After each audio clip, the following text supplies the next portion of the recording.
Behind it part 1। कोई तो तुम्हें याद कर रहा होगा, इसलिए तुम्हें हिचकी आ रही है।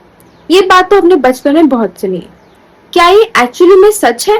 चलिए जानते हैं। ये आपकी बॉडी का डायफ्राम है।